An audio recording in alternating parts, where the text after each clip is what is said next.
It's me again. It's me again.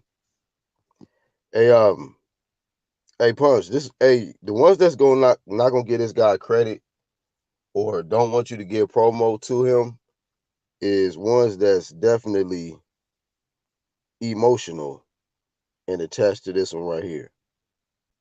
This one right here, because that man been ducking that smoke. He been ducking that smoke for 2 weight classes, and now we gotta see what he gonna do with his life and his career now going forward. But he just been ducking that work, man. That's how that shit went. You know, But you know what? Before I even get deep into this one, let me go here because it's funny. I had did a live stream and I was like, this dude talking about this dent with the poem that he came out with, right? And saying that he water spiked and referee this and whatever he said in this poem. And I was like, if all of this stuff is true or whatnot, you need to just come out, get with somebody, Brian Custer, anybody, and talk. So they ended up doing the interview. I only got to 7 minutes of the video and I turned the shit off. I can't do it with Deontay Wilder, man. I just can't do it no more, dog. Can't do it. Let me know if you got further than 7 minutes into that Brian Custer interview of Deontay Wilder. Let me know.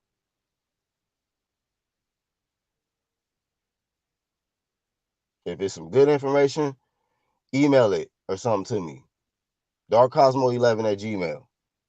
Because I don't want to watch the rest of that. But yeah, man, that dude career over, bro. Deontay Wilder, yeah, that's just breaking news. My thoughts, real quick. Deontay Wilder career is over. You know, the dude, he mentally not there for this game. He not. And he gonna get in there and get hurt again. You asking me. Get broke down and knocked down again promotions. But no, it's funny, man. I saw Punch Drunk put up the video on Demetrius Andrade. And I like this card because this is a card you will always be able to play with the Canelo Alvarez fanboys. And a lot of them don't even want this fight. They don't want Canelo Alvarez to fight Demetrius Andrade. They never even wanted to push it. Here's a guy who got an O, and I want to see somebody take the shit. Shout out to the homie Charles. Every O must go. It ain't like we got a whole laundry list of undefeated fighters left in boxing. We really don't. But we talking about an undefeated fighter, two-time champ, 2 weight classes,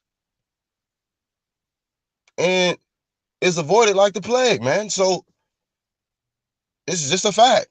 All the champions, he got similarity to the number one pound for pound. He ain't on that level, but he holding a WBO belt and all the other running till this day.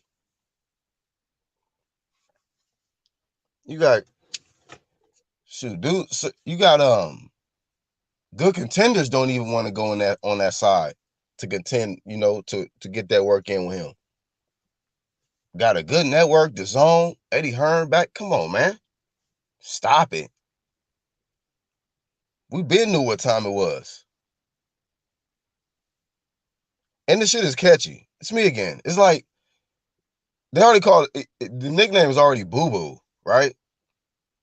So then he come around talking about it's me again, and these dudes be scared. They be shook. I'm like, damn, why y'all scared of this dude right here? Why are y'all so scared of a Demetrius Andrade topic? A conversation about a champ. I can see if Demetrius Andrade was a prospect, you know, done nothing in the sport of boxing. But you be having little-minded people saying this dude don't even deserve a unification. He's a champ. Right now, Canelo and Andrade can fight, and that's a unification. Because reminder, Canelo still got the WBA at 160. In which WBA don't want to strip him for some reason. You know, it's stuff like that. Like, and the ones that are against this dude that don't want Canelo to fight Andrade are not real boxing fans. You'll find out that they're not about unifications. They're not about undisputed. Canelo should have got that work win with Andrade for that undisputed work. He didn't want the fight. Nor did the Canelo fanboys push for the fight. I said, God damn. Y'all don't even want a unification? Y'all don't want undisputed? If y'all don't know nothing about the UGC, we bought that undisputed work. Shout out to ATL. Undisputed. What we talking about? Then we found like Canelo fans don't even want unifications. Then he goes franchise. I'm like, oh man. Clear as day. He went from wanting to be undisputed at 160, right? Right, fanboys? He went from wanting to be undisputed at 160, Canelo, to, oh shit, Andrade still got the belt. Never mind. Franchise me. Put me in a different space. Put me in a bubble. They put Canelo in a bubble before the pandemic even hit. Go back. Canelo was in a bubble before the pandemic. Orbiting above all of this shit. Untouchable. Can't lose. You can't win with Canelo. You can beat me, but you can't win. Looking ass. Put me in a space to where if you beat me, I still win. I don't blame the zone. Get your ass out of here. Shout out to Boxing God. Yeah, catch the playback. What's up, Martin? This is a little fun on a Tuesday. Actual Tommy Temp, Ronald Fink. I couldn't watch it, brother. I could not. I tried to. And Brian Custer had the most wrinkles I've ever seen on his forehead, trying to get some understanding to this dude. It was so many excuses just in the first 7 minutes. I said, I can't, brother. I can't do it. Click. I got to be real with myself. Myself was telling me it's over with. 7-minute mark, we done. On to the next. It's a lot of big champ shit going on out here, and that's not one of them. Believe you me, that this Wilder shit ain't no big champ shit at all. So I can see if it was nothing else going on in boxing, but there's better stuff going on in boxing than a Deontay Wilder interview with Brian Custer. Shout out to Brian Custer, but that one ain't it. Yeah, get to it when you can get to it. Yeah, he was saying all kind of stuff. I was like, oh Lord, I can't do it no more. Hallelujah, gotta go.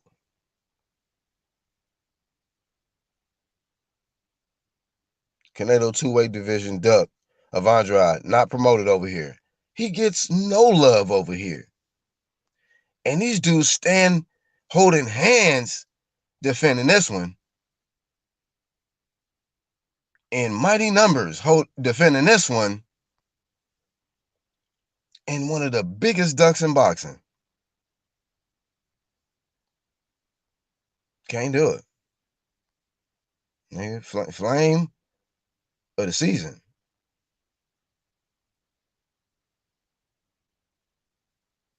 Tune him out of your life. Great statement by Breland. Crawford 19.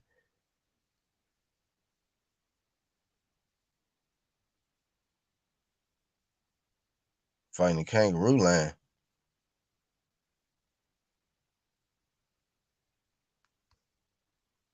Sporting Advantage was good. Y'all check out Sporting Advantage. Most recent upload. Great video. What's up, bro? Yeah, look on The Last Stand podcast with Brian Custer.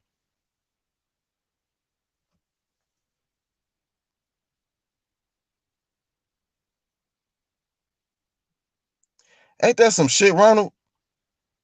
Ain't that something? You gotta fight tooth and nails to get people to put respect on an undefeated top guy. Ain't that something?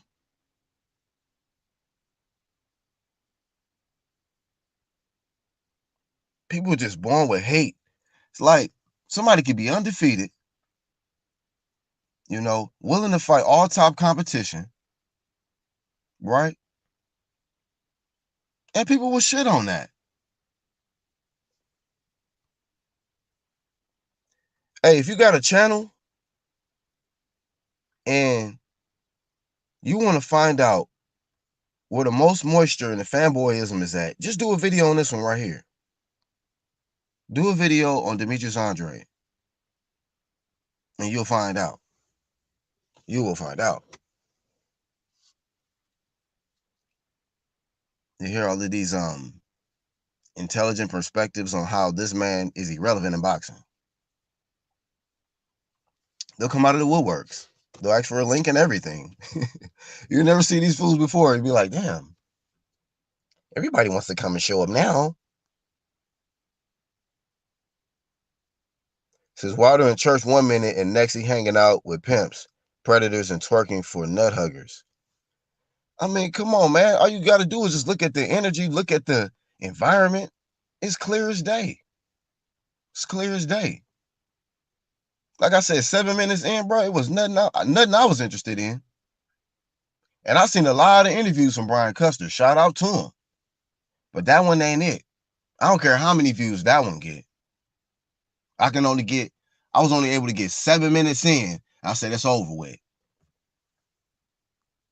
Like Ronald said, game over.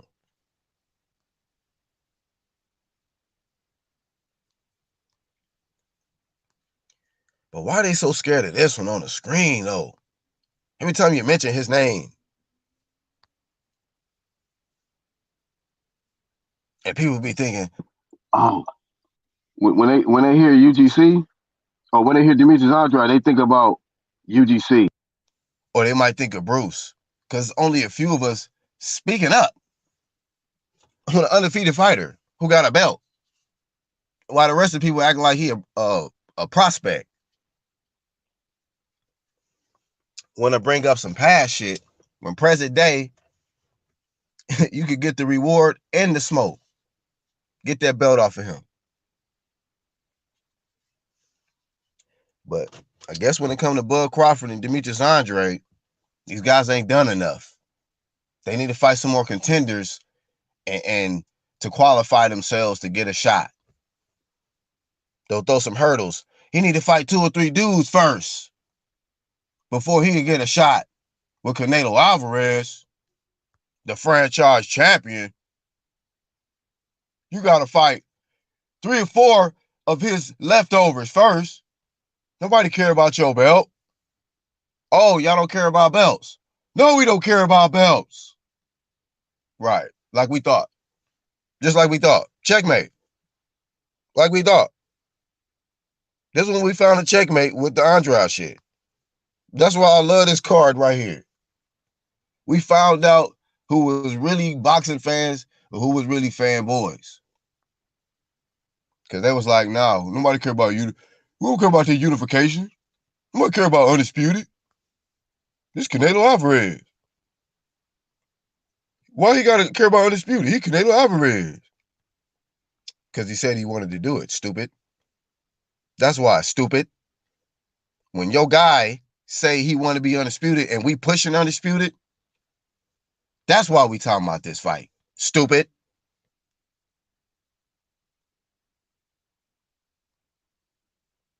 This man got the dumbest fans. I'm not saying all his fans, but majority of his fans, but they stupid as hell. Don't know shit about boxing. And they scared of this dude right here. Because Canelo fanboys know that no matter what happens going forward, Canelo ducked Demetrius Andrade. He never wanted that smoke. You sneaky son of a gun, Canelo, you. You waited till I got my belt stripped. You didn't want to fight me when I had my belt at 154, my WBO. When I was calling you to fight me, when I called you out, you didn't want to fight me. But as soon as I got stripped, because of my promotional issues, then you go after my belt. But this is Canelo fan community. They defend sucker shit like that. Benavidez at 168, right? Loses his belt on the scales. Dishonorably. He wasn't disciplined. We get it. But is it admirable to deny a fight with a guy when he calls you out? You say, no, we're brothers. No, Holmes, we're brothers, man. We're Mexican, dude. We shouldn't fight each other. We should build each other up, eh? Why would we even fight, Holmes? Let's stick together, eh? And then your brother, he loses his belt on the scales, Holmes. And then what do? You go and go after his belt, eh? And fight a guy coming off of a loss and failing PEDs, Holmes. You fucking like that shit? Where does he get that from? Does he get it from his dad? That's some fucking sneaky shit, eh? Did you guys fucking like that shit? You fucking like that shit? The guy loses his belt on the scales and he goes after his belt? You like that? Yeah, I bet you do. Canadian fanboys some suckers, for real.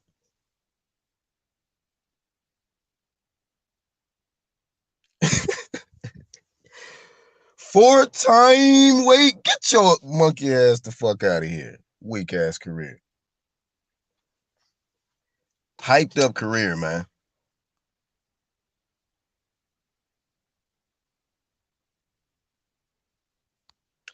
It sucks though, man. This man went over there hoping to get the smoke with little chumps like Canelo and Triple G, you know, and they just some suckers, man. They are just some suckers. The man did what he needed to do. He signed with the white network, white promoter, got a belt, was in the same weight class with these guys, and they bitched up. And a lot of y'all scared to say the shit.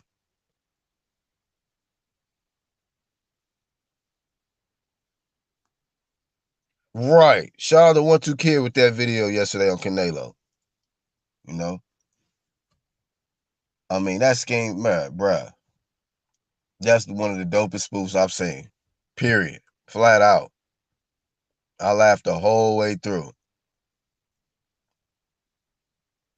Because, see, if you a real one and you just a real boxing fan, you can laugh at shit like that because you know what that shit is. You understand it. Perfect. Well done, 1-2 Kid. Very well done, sir. Classic. See? Legendary shit. Real shit. Legendary shit. It'll always be there, 1-2. You got you one.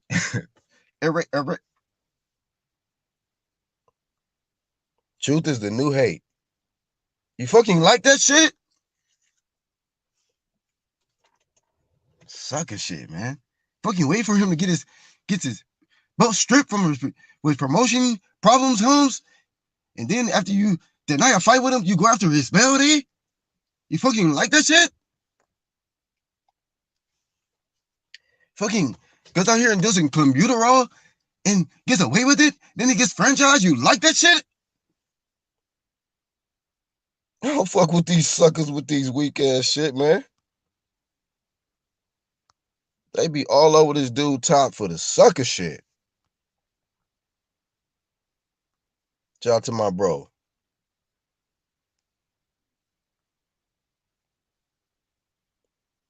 You know, I could do the solo flame or I could add some to it. It's up to y'all. But I will drop the link. Early rising with it. But like I said before, I tried to watch Y'all's King and just wasn't my thing. I couldn't do it. I could not do it. I tried. Lord knows I tried. But my spirit was like, that ain't it. I rebuke you in the name of whatever.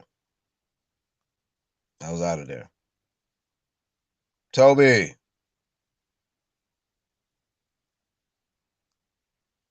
The The homie Charles. Hold on, let me take this off real quick. What it do? Hey, how's it going, Black? RG. Millie. How Yes, you feeling, bro? you going in on these fanboys who don't want to see the undisputed fights, huh? Oh, they don't want to see undisputeds. They don't want to see unifications. Matter of fact, they don't even want their fighter to even have belts, man. They want them to be in franchise orbit a little Yeah, bit. all that is stupid shit. Yeah, man. Hey, but did you watch the Deontay Wilder interview on Brian Custer? Oh nah, no, I haven't seen it yet. Yesterday I had yesterday was a big setback for me. So I didn't even know that 1-2 Kid had dropped the video or nothing. And I Oh, was bro, you ain't yeah. checked the video out yet? Nah, I mean I didn't know about it till you meant till well, actually till Ronald Finkley mentioned it in the chat. But yeah, like yesterday I was like basically stranded for for like 5 hours. But you know, it's all good. I'm home now and just gotta hear back from my mechanic because the car's at the shop. But anyways, what happened with this interview? Oh, he's trying to speak his little excuses or whatever of what happened with the Fury fight. I only got 7 minutes in and I turned the shit off. Oh damn! Why was he like making excuses or talking about this stupid ass legal action or what was he doing? If anybody get beyond 7 minutes, let me know because I only watched seven. I couldn't watch no more. That's how bad it was. What did you hear from the 7 minutes that you heard though? More like, what did he say? Uh, Gloves flappy. He said the dude gypsies have a history of cheating. They teach them how to cheat. He said, um, yeah, man, it was just getting silly. He said something about the costume played a part, but that wasn't all. Like everybody know that was watching it. Um, could say that Deontay Wilder, something was off with Deontay Wilder. He was like, "Yeah, you're right. If you said that when you saw me with the helmet, when he pulled the mask off my face and my eyes, and I'm like, man, 7 minutes is all I gave him. That's all I could do. Damn, that's bad. Like he's an idiot. Like he should never ever bring up that suit. That's one of the stupidest things he could do. He paid to have that suit made so he could wear it to the fight. He needs to shut the fuck up about that suit because it just makes him look stupid. All this shit makes him look stupid, but the suit thing specifically makes him look extra stupid because it wasn't in the contract that he had to wear a 40-pound suit. It wasn't in the contract. You know what I'm saying? Like, it's not like that was a stipulation that Tyson Fury put on his ass. He Yeah. decided to do that. So he needs to shut the fuck up. What up, Tahaga? What was the other things you said he has said? There was some other stupid shit. I mean, it was all stupid, but there was something else that stood out to me, and now I forgot what it is. Um, Something about like he tried to say, like how he tried to include fans. Like that's how you know he been watching a lot of videos Oh and paying yeah. attention to the reactions of people because he said um multiple people was saying that they could tell when even when the mask came off that I wasn't myself. That normally my energy is different. Like I get up for the fight and y'all know and all this stuff. And I'm saying to myself like, yeah, you do be coming in there like monsters, but like that's your problem. Like if you came in there with a heavy suit, if you was fucking a little bit too much during training camp than you should have, and or whatever else that made the demon not show up that night, that's on you, bro. You didn't sacrifice enough people. I don't know. Like that ain't got shit to do with me, you know. So, Yeah, he I remember what it was. It was the flappy glove. But since you brought up the fan, I'll get back to the flappy glove in a second. But about the fans, he's an idiot. Anytime, all he got to do is go to any big like go look up on the YTBC anybody talking about any boxer that lost. All right, if if they're a fanboy of that boxer, and there's plenty of them out here in the YTBC, they yeah, always say that shit. Oh, he didn't look like himself. Oh, something was up. Like there's always excuses from the fanboys. So yeah, you're gonna get that. They're fanboys of you.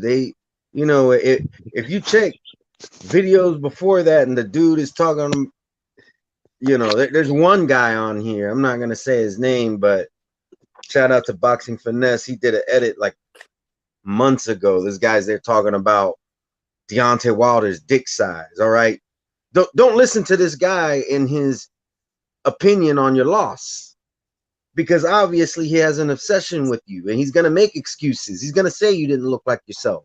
Yeah, you didn't look like yourself because you wasn't fighting a bum. You was fighting real competition. So you got your ass whooped. You didn't look like yourself. With the flappy glove, I've seen Deontay Wilder with gloves that look floppy at times. So does that mean he's going to come out and say that he cheated all those times, or is he just going to admit, hey, that happens in fights? In these fights, these gloves can kind of look weird at times. It's happened with me. I can't use that as an excuse. But it's like I said before, if he's making excuses, he ain't making improvements.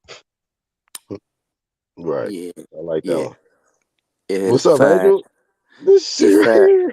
if I could have a couple words uninterrupted for a second, I want to say apologize to all me UK brethren out there for not bringing home the title. Did my best, but hey, I didn't eat some chocolate brownies myself. I had some chocolate brownies in there from a Crawford that his timing was perfect. I know my timing's good and everything, but his timing's just perfect. And I want to say timing's everything in a sport. And timing, is a hell of a thing because we want to look back and to see what actually occurred with me face and me orbital bones. We have to look back and look at the circumstances as to why I had to fight Triple G.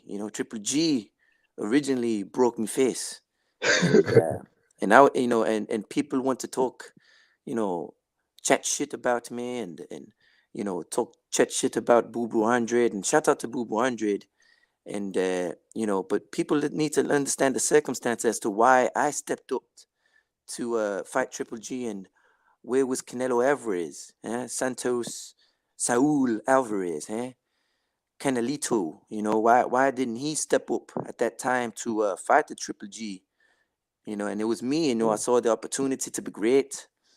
Jumped up 2 divisions and went up to 160, and Mans was bigger than me. Big back, big Kazakhstan, and I took his thunder, and you see my face broke down before my body did. and Shit. people Yeah, must look back and say, why didn't Canelo fight the Triple G that was top prime, top grade A Triple G, and I did. I did, and I sacrificed my body, and and then right after I went in there with the Earl, the Truth Spence, and yeah, I wasn't me 100%, but you know who who is ever 100% in there. Fighters always hiding injuries. Real boxers hide injuries and still go in there and fight and don't make excuses. And I didn't make excuse for my last fight with Crawford. I felt me best, and yeah. So what if I missed a couple of meals? Everybody does. And some other boxers can stand to lose some in between fights, but you praise them. Like a Tank Davis and all them booms. You praise them for being fat and being a glutton. But me, I made the weight, and that's what it is. And you can arguably say that I won the first 3 rounds against Bud Crawford, and he spoke me lights out. He did that riptide, right jab, and sent me crashing through the waves, and came in with the tsunami punches on me, and I couldn't hold up. He's stronger than he looks, the skinny bastard. You know, but facts. excuse me, language. But shout out to Bud Crawford, and the whole UGC, and everybody in between. Even though you don't like us, you still listen and like us and watch it and watch, but hit the dislike, and kudos to you for even doing that and getting up to pay us some mind. He won't talk about the Wilder because he wants to talk bad about gypsies and stuff like that, and that's halfway racist. And to think someone who screams to this day could to say gypsies cheat in every opportunity they get. Well, it's wrong of you, and it's a very obtuse statement by twerking Wilder. So I just want to leave y'all with that. So I'm gonna have to get to work now. I'm gonna eat me some eggs and waffles, and maybe a chocolate brownie later. I'll be in the background. Thank you very much. Hey, Shout out to Andrew. Chef Diddy.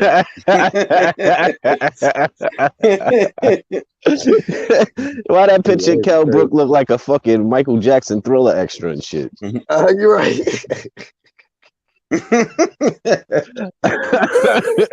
I said in the hangout he looked like he had AIDS, but now this nigga look like a Thriller extra. He Hey, does. Hey, but listen, mention the Thriller. I gave you a Thriller with the Triple G fight, because I had everybody questioning Triple G power, and exposed them, and that's when Canelo finally stepped up and grabbed his cojones and actually started talking about fighting Triple G. Where was he before? He didn't say anything, you know. So fuck the frail shit. He went out to fight my brethren, Amir Khan, who was He said he naturally exposed scared him. of.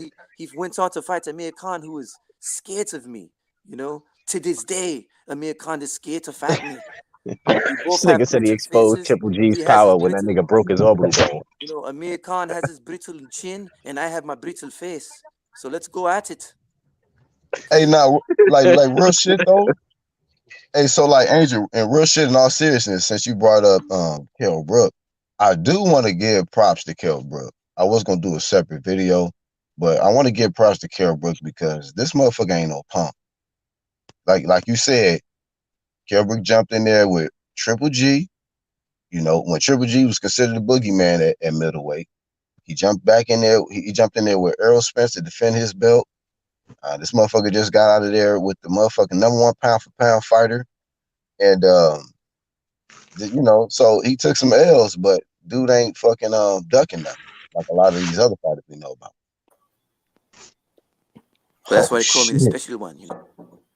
Oh, my Look at this brother. one, bro. Eric, Eric. God bless the dead. Why they got my man looking like this? Mhm. They got Brooke looking all types of fucked up. You know he don't look nothing like this.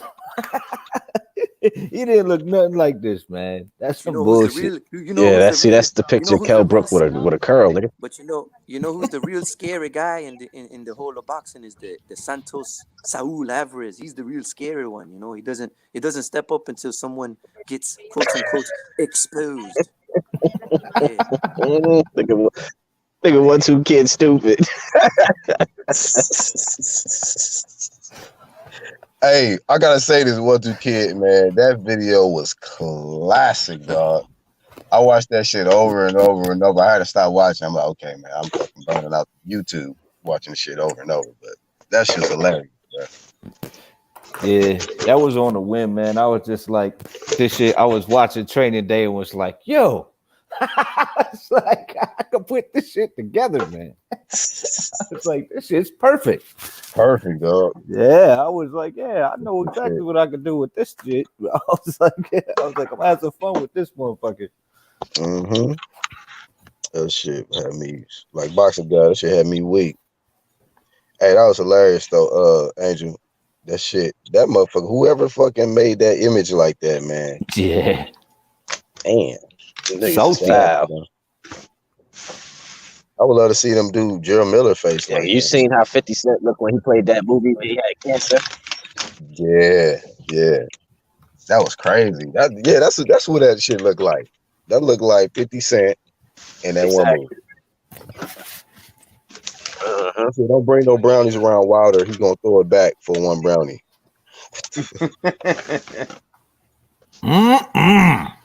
Gonna eat them brownies. Like my man right here. Right. He gonna be shit. Yeah, he gonna be eating all kinds of motherfuckers. Staying eating. So they praise the motherfucker that's a glutton, like Angel said. And then motherfucker make weight and they gotta fuck with his face and shit. Like I'm not saying he looked great, but he ain't look that bad. They got dude looking like an unwrapped mummy. Yeah, he was he looked decent, man. He just got beat. The nigga face wasn't sunken in. No excuses. I thought that what happened. Like when Tank fought, what the hell? Who did Tank fight? His face looked all sucked in. I was like, God damn, this nigga looked like he want a burger.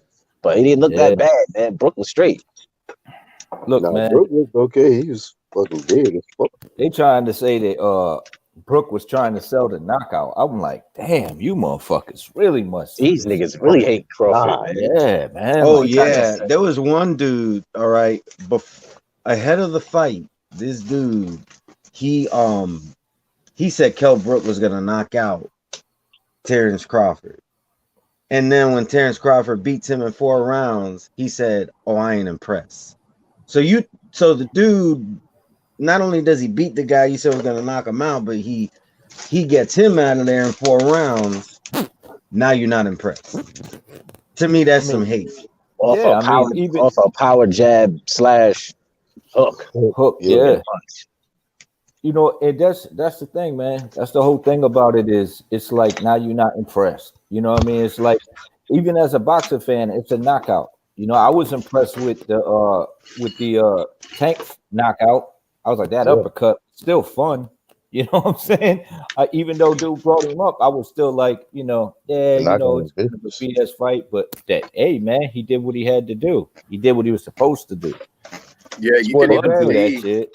Oh, yo, what's up, Black? What's going on? SA in the building. Yo, what's up, guys? But yeah, even after the fight, you could see him like talking to his coaches, and they had the camera zoomed in, and he was like, "What happened?" Like he was clearly, he wasn't there. He didn't know what happened. Yeah. I mean, the dude, he was so blinded by the shot. I mean, I'm shocked that Bud didn't really do him way nastier because he didn't even see the punches.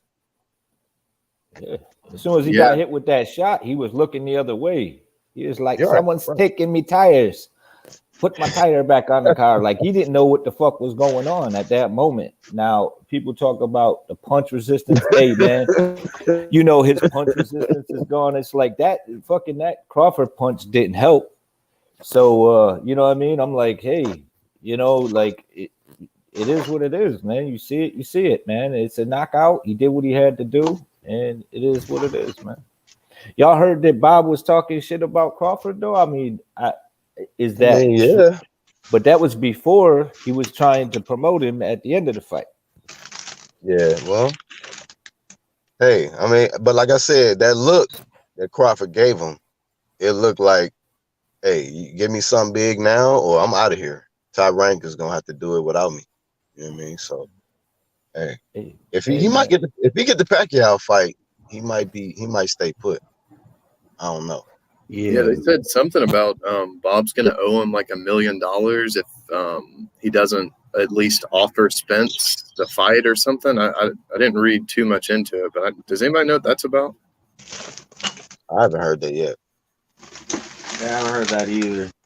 The most recent shit I heard was the fucking 7 minutes of the Wilder interview, and then I saw Punch Drunk put up a video, so I know he gonna get some hate, but this shit's funny to me. That shit was horrendous, man. He was like, "Why don't you get rid of dude that was in the you know, when you were getting your hands wrapped?"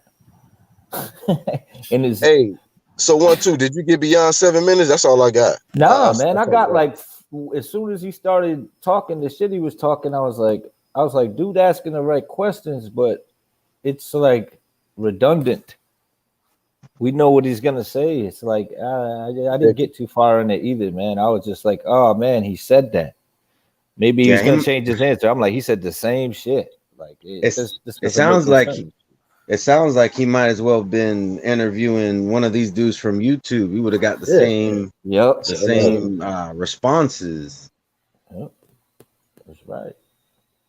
But that gypsy thing, that was the other thing that I wanted to touch on. Like, yeah, Angel brought that up too. Yeah, this dude, like, and I understand gypsies it's not a race, but it's a culture, you know, and for you to say, you know, that gypsies are known for cheating and all that, like, come on now, that's ridiculous. Exactly, that's stereotyping. So, but I mean, I know it's not racist, but we don't really have a word for it. So the best thing we could do, the closest thing we could call it is racist. Yeah, fuck it. Call it racist. Everybody know what you're talking about. Call it racist. But when you there talking about you know, you're trying to fight against racism and all this stuff, and then you're saying statements like that, you know, racism started with people saying shit like, oh, all black people do this and all Hispanic people do that. You know what I'm saying? That's how it all starts. So don't go and say that you're against racism and then you start saying shit that supports racism. Right. I agree 100% with what you're saying. And that's what I say. Like, when I got beyond him saying, like, when he started saying that shit too, there were just so many things, like shit piling up. I was like, okay, yeah, 7 minutes. I can't watch it. I don't even know if I got that far. Yeah, I have yet to watch it, but I'm not going to watch anything that's just like regurgitated information that we already know and been talking about for the past 8 months. So until it's like on plans, really all it is. I'm not really interested. That's really all it's been. And also, hey, Sport Advantage, your video is fire too, bro. Like, it's crazy. Like, it seemed like we uploaded at the same time. Yeah, no, but I didn't know about that one either. I think they saw yours and then they started coming to mine, so it kind of worked out for me. Oh, that's what's up. Yeah, I'm gonna add a little extra clip, you know, so they can go check out your clip as well. Yeah, I'm gonna have to check that out because, like I said, anything that got uploaded yesterday or whatever, like, remember, in the morning I told y'all I might go live tonight, and I didn't do it. That's because I was tired. I wasn't in a good mood. You know, anytime you have car troubles and you're stranded for a long ass time like that, it'll annoy the fuck out of you. Hey, Ronald said in the chat, he said, when I watch Wilder Intervention. Wait, what was that? He said you gotta stick your thumb out there. I got AAA. What the fuck I do that for? I waited there for 5 hours.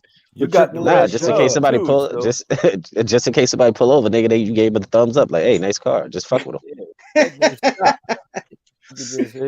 Fucking put your glove on and be like, yo, stop. Yo, I need some help over here. Help me out. I think probably ain't gonna work. I think Black was trying to read that comment. Oh, y'all good. I was just waiting. He said, when I watch Wilder Intervention, would there be a violin team there? I didn't hear no violins 7 minutes in, but he said he asking for a friend. I don't want the predators and nut huggers to get mad. Yeah. Wait, he said that? No, he asking if there's any violins playing in the interview. I'm like, nah. Oh, You know, I I kind ain't even watched that shit. I saw the thumbnail and I'm like, I don't even want to hear the bullshit. And You the said fact the that you dude's made it name is seven Brian minutes Clutch. in, man. Yeah, Brian Custer, Red. You remember Brian Custer? The one with Showtime? Oh, okay. Yeah, he got his own YouTube, Last Stand podcast. All right, I'm gonna have to check that out. Like that. Yeah, he got quite a few interviews. Quite a few now. This, that's just terrible though. Like the thing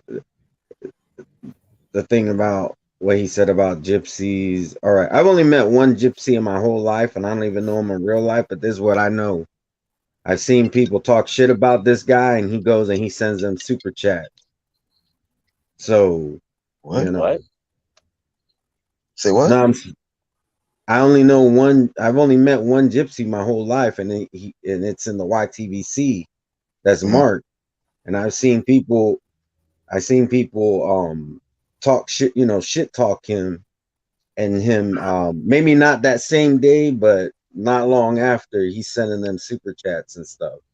So, and that's the only gypsy I ever met. So like, whether that stereotype is like true overall or not, people are always individuals no matter what.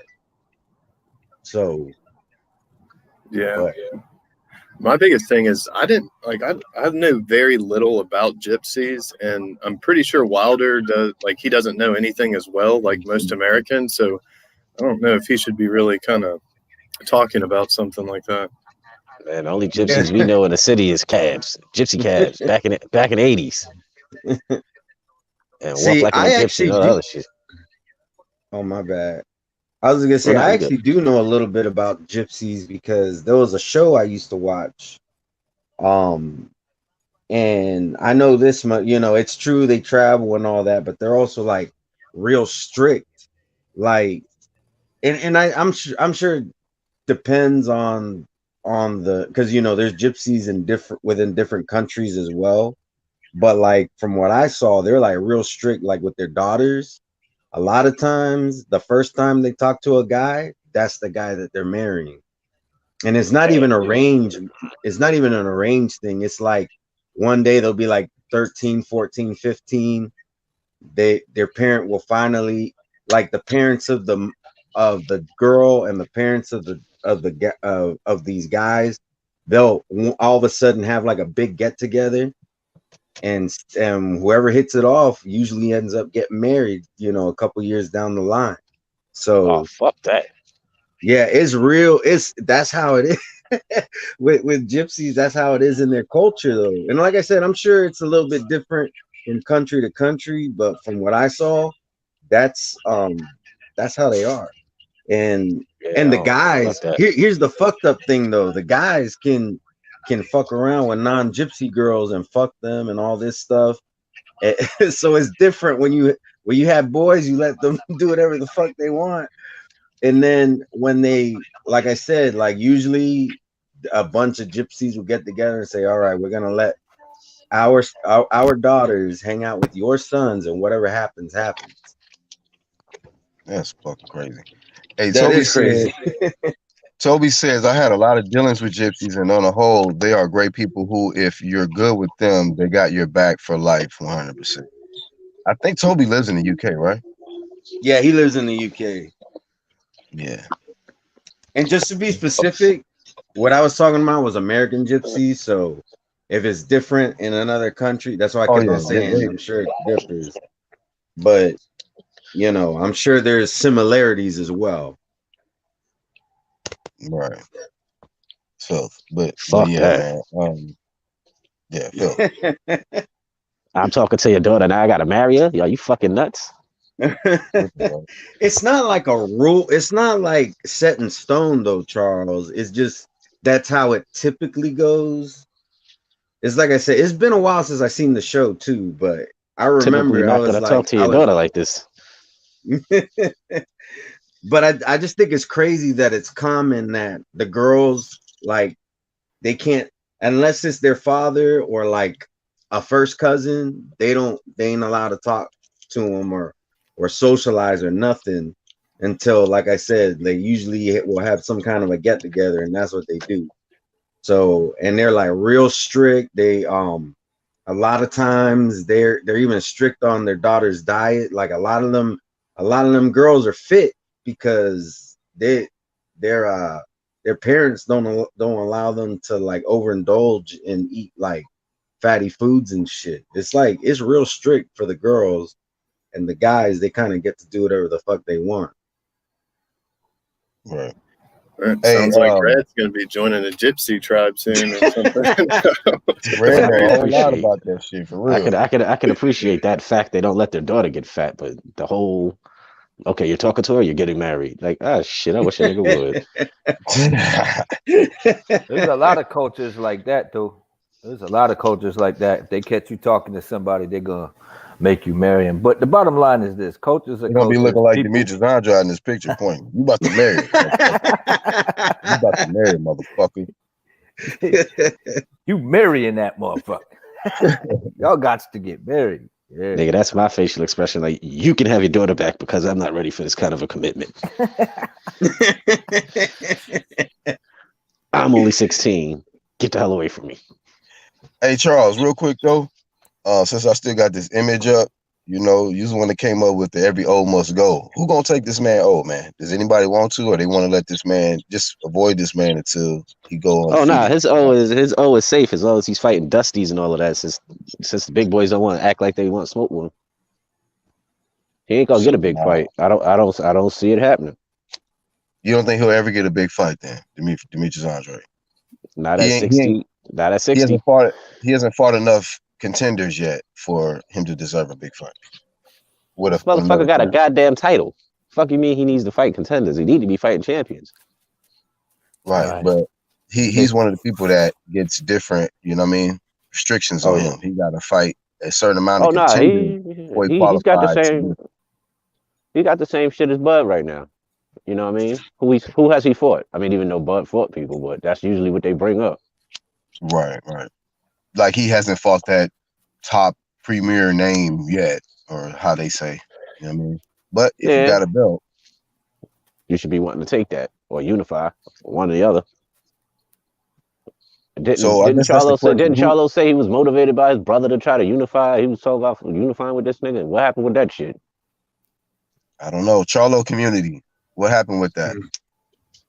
I mean, didn't he say that shit after he off that pay-per-view shit? After they both fought on that fucking damn card? Now, you know what? Now, I'll be honest with you. I almost felt like if Demetrius would have won the fight, he would have been willing to unify with Andrade. Who, Demetrius? Yeah. Yeah, shit, he fought triple shit. He ain't ducking nobody. Shit, he was gonna fight Canelo at 68. That's why I feel like I hope that look, he went the WBC route, he went the IBF route. Go ahead and go the WO route and go after Demetrius Andrade. Shit, he'll fight him. He went after Triple G, he went after Jamal, now go after Andrade. I mean, since nobody else want to go after him, you ain't got no belt, so go after the next guy. Shit. Andrade said his next fight is at what, 68, 64, some catch weight, some bullshit?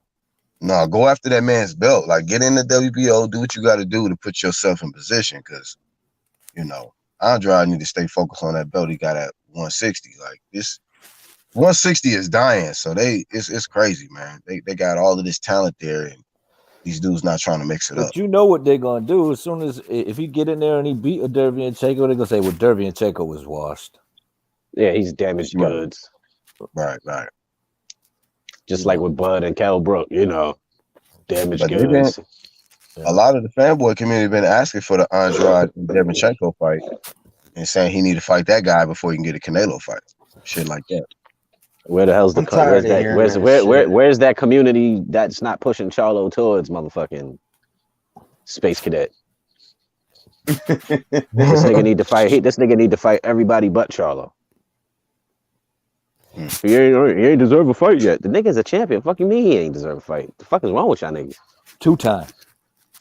And then they want to say, "Oh, they claim they want undisputed, but yet when a unification or undisputed presents itself, God forbid, all of a sudden they got excuses why undisputed shouldn't happen.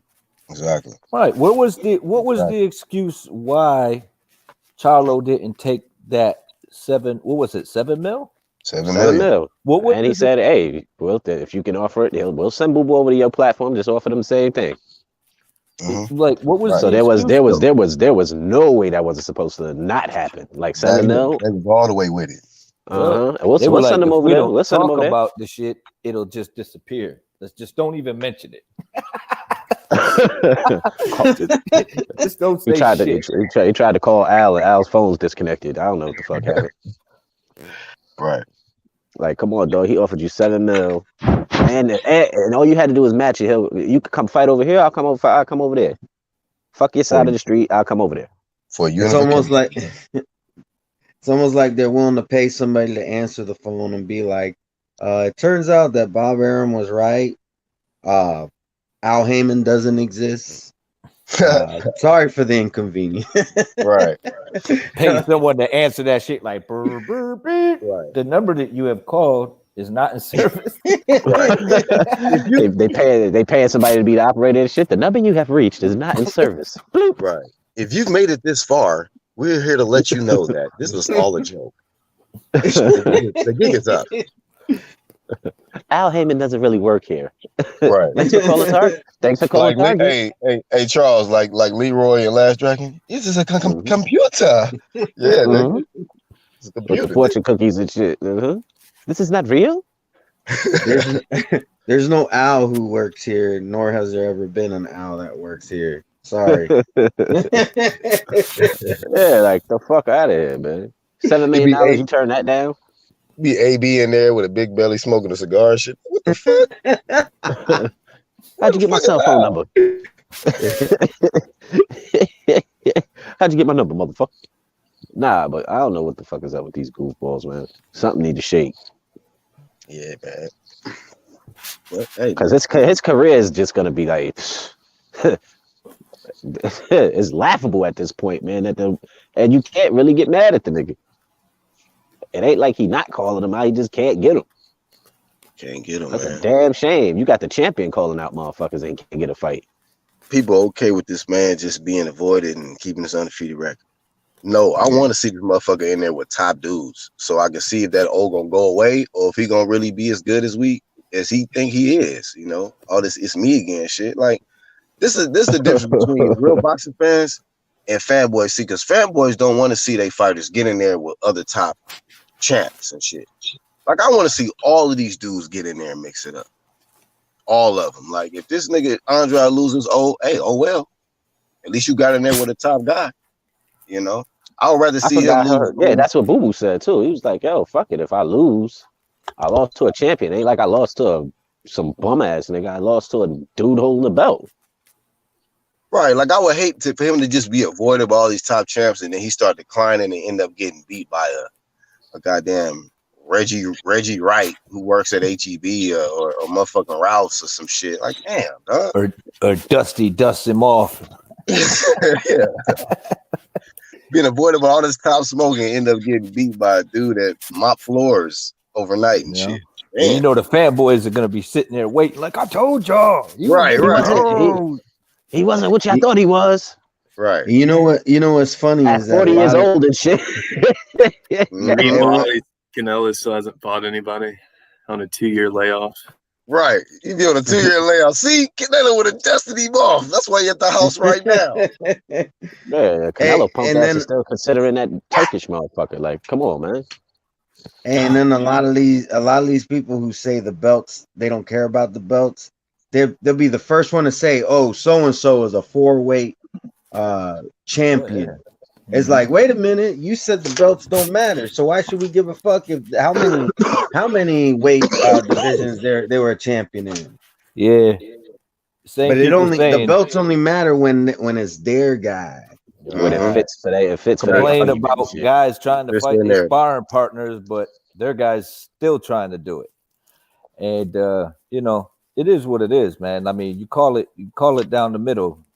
Keep that same energy with all them guys because whenever these guys get in there, and then and like you said, they're gonna sit there and say, "Oh, well, you got to sign with." Why are you giving these guys excuses, man? Why are you giving these guys excuses And when who you the got to fuck are you to sign with tell the me who I got to PBC? sign with?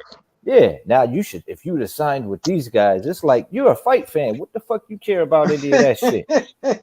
Nah, and the funny shit is niggas on PBC don't even fight each other. Like, what the fuck? I'm gonna go over there and what? Sit on the fucking shelf too?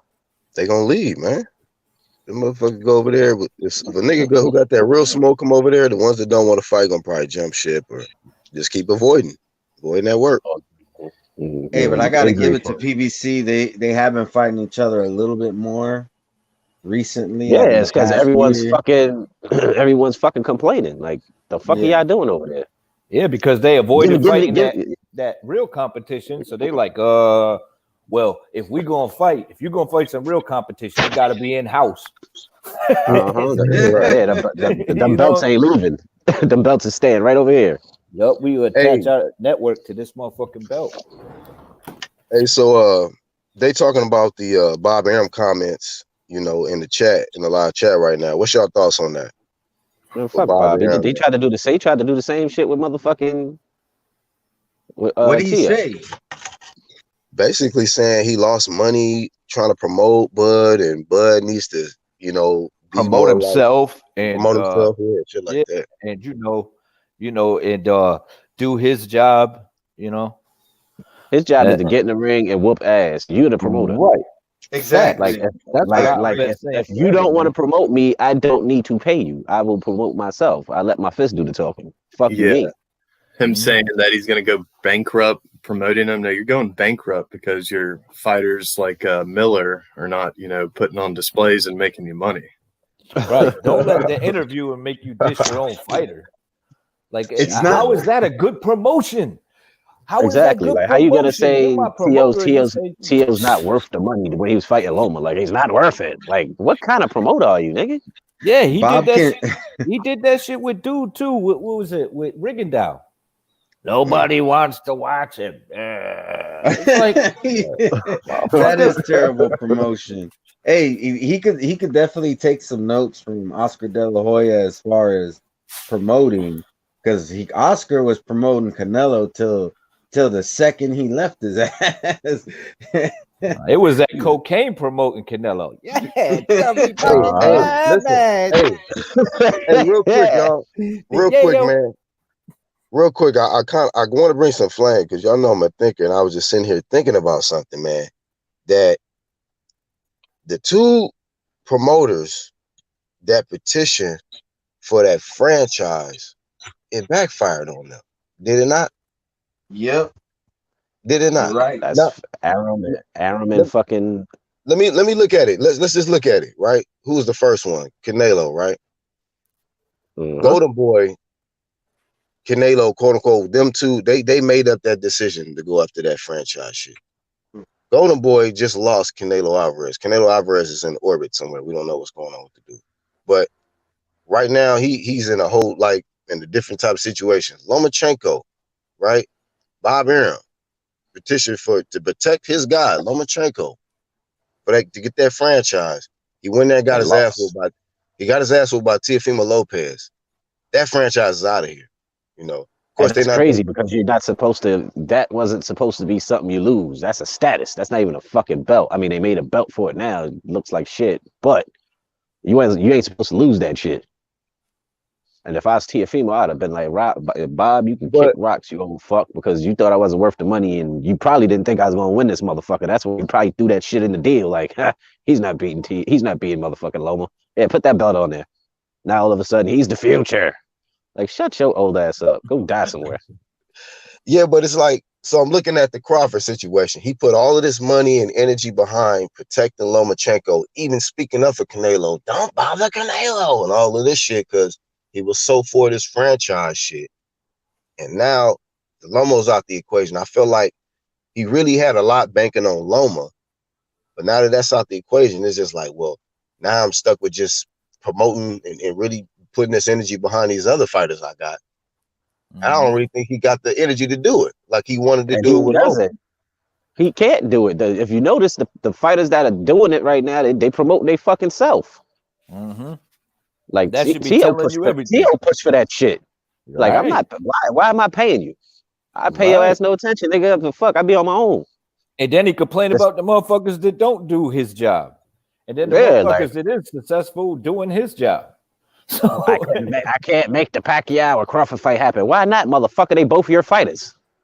You promote them both. Why you can't make that happen, but you can let Loma and Teofimo happen. And then as soon as Pacquiao left, he was like, Crawford would have murdered him. Right. Yeah. Now he want to talk shit, and now he want to double back. Like, yeah, I'm thinking about making that happen, nigga. Why? Because he on the other side of the street. Like, where was that energy when you had them both on your side of the block? He ain't got to protect him no more. See, you could have been protecting either one of them. If they wanted to fight, let them fight. Right, but when it came to like Lomachenko, it's like, oh no, we can't let him get that handiwork in right now. Let's just franchise him. When it came to, what I'm saying, like, hey, this he tried to, I think they tried with Fury. Didn't he try to do that with Fury? Get the franchise? Yep. And then and then I heard he was trying to do that shit because he good with the WBO, and he was trying to get that franchise shit with the WBO. Yeah, he started just doing that shit, and that shit didn't work. So it just looked like with all of this bullshit, with the energy he had trying to promote this franchise, his company is kind of looking like. I mean, he still got some people, but his biggest guy, which was Lomachenko, just got dethroned, and Bud Crawford looked like he about to be up out of there. Mm-hmm. So hey, yeah, who gonna carry the torch for Top Rank with his last? People talking shit about it. They like, he got 4 years left, so fuck it. Whatever he do, he got to do this shit in the next 3 to 4 years. When Bud gets a whiff of that interview, if he didn't already do it, he gonna be like, "Oh yeah, fuck this shit." You know what I mean? Like, look at Toby. He said if Canelo's in orbit, he might bump into the space cadet. It's me again. That's a good one, dog. My bad one too. Go ahead, bro. Nah, that was good. I like that. That was a good one, dog. That was bars. Yeah, man. It's me. Man, you can't get mad at the motherfucker. He get mad at the motherfuckers that don't do his job, and then try to big up the motherfuckers that does do his job.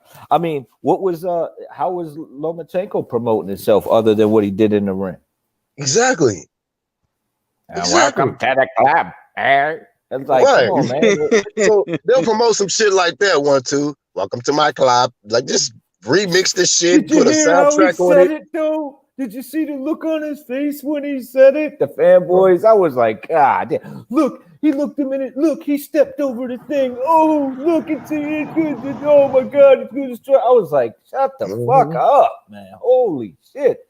The fanboys whipped his ass. I was so happy. I was like, shut the fuck up now. Then everybody got quiet. Well, his shoulder was fucked up. Like, here we go. Right. With the excuses. A nigga was firing that right jab all night, but he had a fucked up shoulder. I had it a draw. God forbid somebody loses the top competition, right?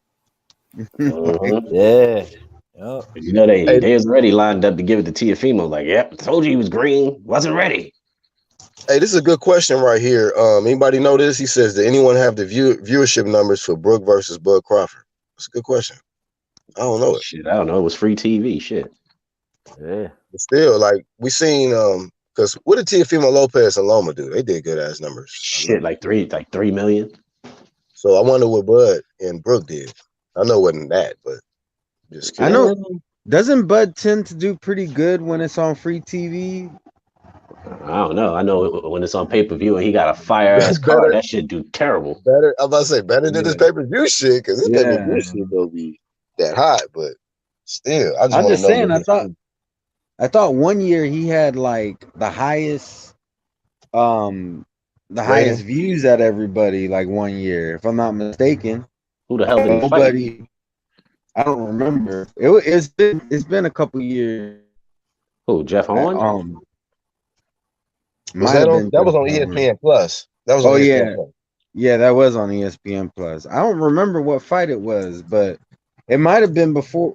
It might have been before 147. But I think he's just one of those boxers that he like, and this could be said for a lot of boxers. Like people like to watch him, but they ain't willing to pay. Right. I mean, yeah, because he don't have that extra Mayweather-ish or Teofimo Lopez. Like Teofimo Lopez, he gonna be able to sell. The dude brings excitement. He gonna bring backflips. He gonna bring like I could just see Teofimo Lopez and he can do pay-per-views. But Crawford, we know he just gonna come in, ready to do his job, get you the fuck up out of there, and we gonna be happy as a motherfucker in the box community. But like he gonna bring the Teofimo Lopez is he can bring casuals in, like just people prior who to the really fight, the build up to the fight. Yeah, he got that more of that shit. So it's just different. But like somebody said a little earlier, like it's no different from with Loma. Loma just go in there and beat your ass, say a few things, but it's just different, Yeah, but I think that works for Loma because he's from another damn country. Like people follow that motherfucker. Bud's the same way, low key, whoop ass, go home. But shit, he from the I States. think I guess that someone shit don't else work. brought it up, and it was a good analogy. They were saying, who was it? Tim Bradley didn't promote himself very well, but he still got big promotion in all the big fights, and he was under top rank, and he got the Pacquiao fight. Now, like y'all, this is Why my not theory Bud? on it. This is my theory on it. Like this is how I always look at it. Like these fighters, I don't even look at these promoters like they're supposed to be doing a whole bunch of extra shit for them, other than be a matchmaker, get them the right fights, get them on the network where they can get the exposure so people can tune in and view them. And then, of course, the rest is up to you with the extra self-promoting that you need to do.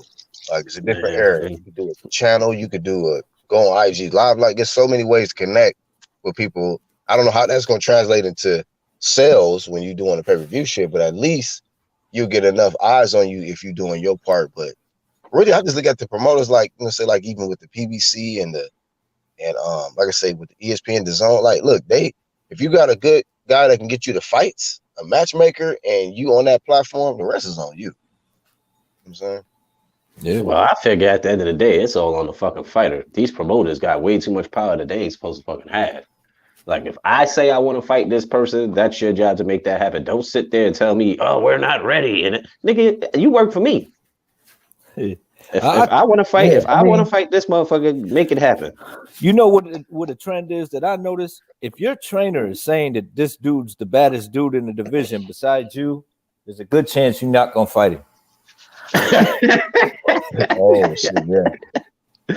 Tank's the future. We're fighting Santa Cruz. What? Well, that's not true. That's not true. 1-2 Kid. I remember Virgil Hunter already calling Floyd Mayweather 48-0 or whatever before the fight even went down. What? when Berto fought Floyd Mayweather, he was already calling Floyd Mayweather 48-0. Oh, the fight hadn't even happened yet. Wasn't he training Berto? Yeah, he was training Berto. That's Berto. what I'm saying. But that's promoters ain't shit. The point I'm trying to make, though. That's a real boo-boo right there. That's a real boo-boo. That nigga had zero confidence. An ass whooping is in horizon, so most trainers are going to avoid that shit. Most fighters are going to avoid that shit. So they see it in the horizon and go, yeah, that motherfucker's bad. Like, did you ever hear about Thurman talking about fighting Brook when he was saying, damn, that dude's tough. He can fight when before all the Brook shit happened, where he got his eyes busted. Nah, you didn't hear about that fight being made. And then when fucking Earl's trainer said, yeah, Bud's, he's a really good fighter. You ain't hearing nothing. When fucking Freddie Roach was talking about Bud's probably the best welterweight in the division right now. No Pacquiao fight. You know what I'm saying? So that's what I'm going by. And then when you do got a guy like Hunter who says that shit, he knows what the outcome's gonna be. So yeah, but you don't say that out loud though, nigga. Right. Exactly. Right. He fucked up. You don't go congratulating the other side on their victory in the fight. Ain't even happened yet. Exactly. And then you ain't giving your fighter a chance. Just 48. If I was Berto, I would have looked at him like, "What the fuck are you doing?" Like, nigga, you fired. hey, hold on. Let me find a purpose to use this thumbnail real quick. Hey, hit the motherfucking like button. The like button. Hit the shit. Hit the shit. Right, I was just looking at the like ratings or whatnot, and I couldn't find anything for the fight. I know that guy was asking about it. I did see a lot of like comments though under the like tabs for like the rankings or whatnot, and a lot of people were complaining about how long of a delay it was in between like the college football and the main event. So I don't know if that affected it, and that's why it's not out, because I want to say it was like the day after, maybe even Sunday, they had the TO results out for the actual facts were saying 3 to 4 business days to be correctly tabulated. That's what he said. Yeah. Okay, yeah, that makes sense then. And then the other thing is, like, you got fans. You got fans who've gotten so accustomed to streaming.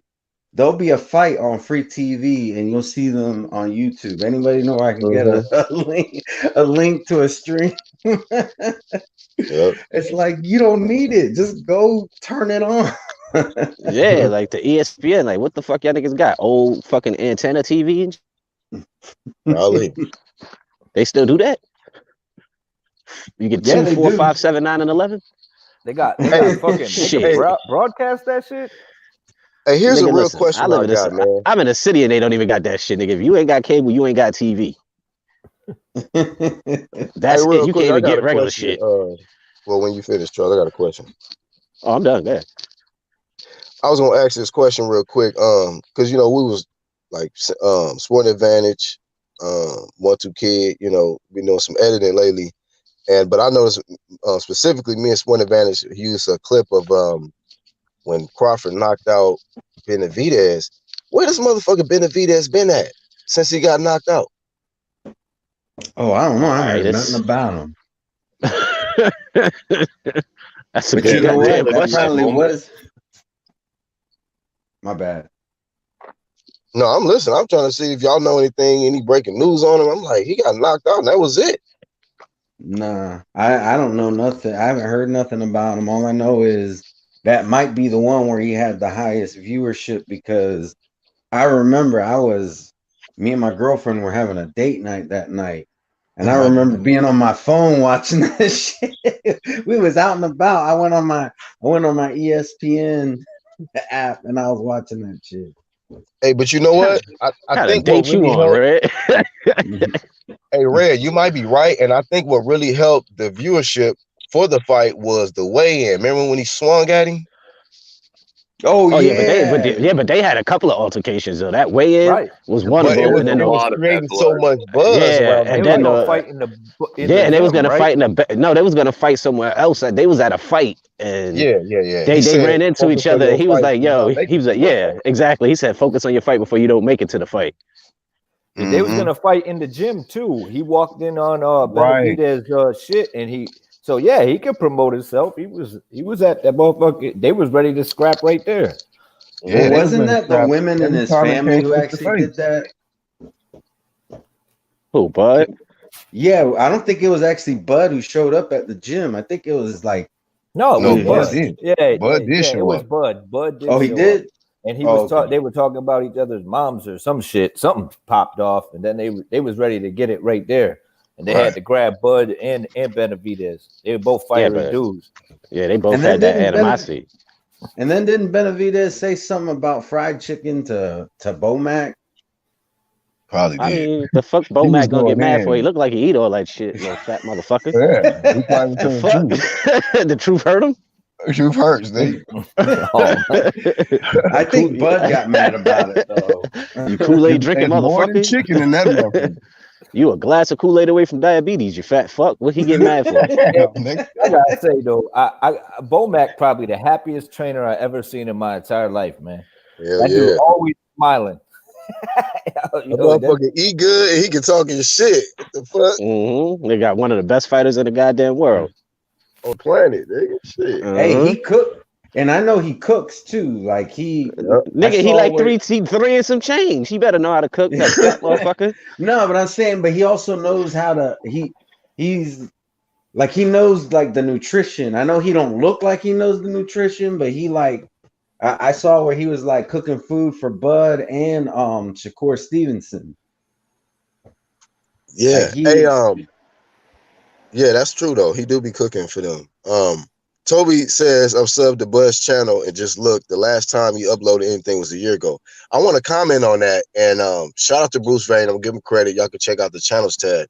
He on there, but he did put up a video saying that and he been speaking on this for a while about how Bud Crawford would promoting himself and whoop-de-whoop, but he was saying that how he needed to use his YouTube channel a lot more and stuff like that. And I agree. Like, you ain't got to be the most boisterous motherfucker and talking the most shit, but you do got personality. And when you upload videos, it's good content. Like, I enjoy his YouTube channel, but like Toby just pointed out, you uploaded a year ago. Like, you should be uploading regularly. Like in my opinion, this is why I grew to become more of a fan of Jermell Charlo, not because he a bad motherfucker won't fight anybody, but he got an entertaining ass YouTube channel and he understands promo. Who is that? Somebody working on their car and shit. That's me, and I'm not working on my car, but my bad. I should have put myself on mute. I was like, this nigga an auto mechanic. He got a mechanic working on this shit. But yeah, that's what I noticed. Like, promo got to go into so many different brackets to where you can't just rely on your promoter like a Top Rank or a DAZN. You got to utilize your platforms as well. Your social media, YouTube. People love to tune in. It's so many billions of people on YouTube. So, yeah, that's a really good point. The like, especially like with everybody, like for instance, like Ryan and Tank or whatnot, they don't necessarily have to do it through YouTube because they have like a popular Instagram or something like that. But you got to find a way to reach out to the new viewers. Right. I mean, so yeah, just in that sense, I do agree that he could do a lot more as an individual and get more people into the world of Bud Crawford and but hey, he might be more of a private person and I understand that, but at the same time, like when he gets in the gym and he get into that competitive thing, or he get on a basketball court, or he playing ping pong, or whatever he doing the competitive, like that's what people need to see more of. Not just what you do in a boxing ring, but that fire, where that aggression comes from, where that competitiveness comes from, that hunger, how you stay hungry. Like there's questions out there that people want to know answers to, and once they get those answers, I feel like they'll become more of a fan of Bud Crawford and buy more into that, because this majority of this boxing community media shit, they're not gonna promote the best out there. They're gonna promote the ones that's gonna fit into their narrative that they want to push. But Bud Crawford is the best, best fighter in boxing, so he should be getting more eyes on him, but he got to do more as well. He got to do more to bring more people into his world. I agree. T-Bud don't want jokers to disrespect him. I believe you remember how Bud's family are so real that jokers in comment section were making it personal. I mean, he a real dude, so any real individual ain't gonna be putting up with a lot of bullshit. This is why they say he was turning down a lot of different media platforms from doing interviews and giving them his time of day, because he ain't for that fuck shit and trying to spin a narrative and change his words when he say something. Like, man, some niggas don't play when it comes to shit like that. You know what I mean? Like, they'll walk up on you, approach you like, bro, why would you? He's not gonna put himself in that position. Like what you're saying, right? Is he ain't gonna put himself in that position. I didn't mean to cut you off. No, go ahead. Yeah. He's just not going to deal with the shit. You know what I mean? Like, why even deal with it? Why even put yourself in that predicament? Because he knows what it's going to lead to. and he ain't gonna be able to touch everybody. So he like, why am I gonna do that? I'm gonna get myself all wound up for nothing. You know what I mean? Right. Waste my energy on some stupid shit, but I can avoid that shit altogether. Tony said the problem with Bud is the fact that he is too soft-spoken. The only time he is animated is when he is facing someone in front of him. I don't know what to say. Soft-spoken, I think he's just humble. He's not cocky like a lot of people like, where he's arrogant and showing off. He's not a show-off. He just do what he got to do. You know what I mean? And he don't blow his money on stupid shit. You don't see this nigga out here buying Ferraris and all this dumb shit. And what's wrong with he ain't out here wearing $700,000 just on his chest and shit. You know what I mean? He just regular dude. And what's wrong with nigga who like fishing? What's wrong with only talking shit when a motherfucker in your face? Right.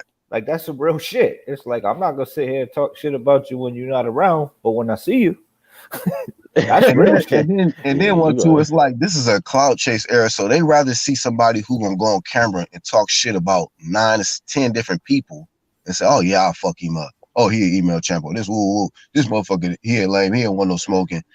Even if all that shit is true, whatever. Like Bud Crawford ain't gonna. He could pull so many people cards, but he'd rather not do that. He'd rather go fishing. He'd rather hang out with his family and go train or some shit instead of talk about, "Oh, this Errol Spence still ducking me, oh bitch ass, woo woo," and Keith Thurman, he a sucker, woo woo. He could do all of that, but he's just not into that. But too many people are attracted to people who rather do that and actually ain't did hardly shit in the ring compared to this dude. Tank. Right. Twitter shit. I said it, nigga. Tank. They want a nigga who gonna tweet Twitter beefs every week. They rather be, watch that person. So it's just a different era, though. Except for this fight that he just had, Tank ain't say shit. It's the first time. I was waiting for it too, though.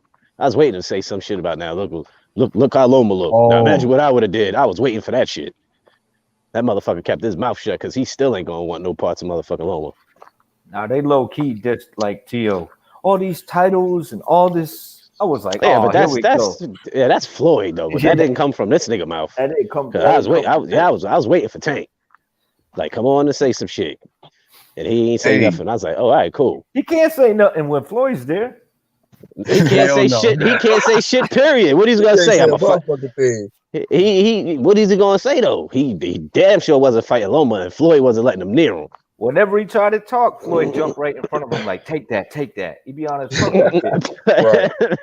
Yeah, we're gonna take a vacation. Like, who the fuck is we, nigga? You didn't fight. He's gonna take about 20, 30 days off. Like, damn. He's not gonna get on no social media. Do Tank still be trying to talk, take little jabs at Bud Crawford? Because for a while he was talking that shit. He can't say shit about Bud either. The fuck? Better leave Bud alone, man.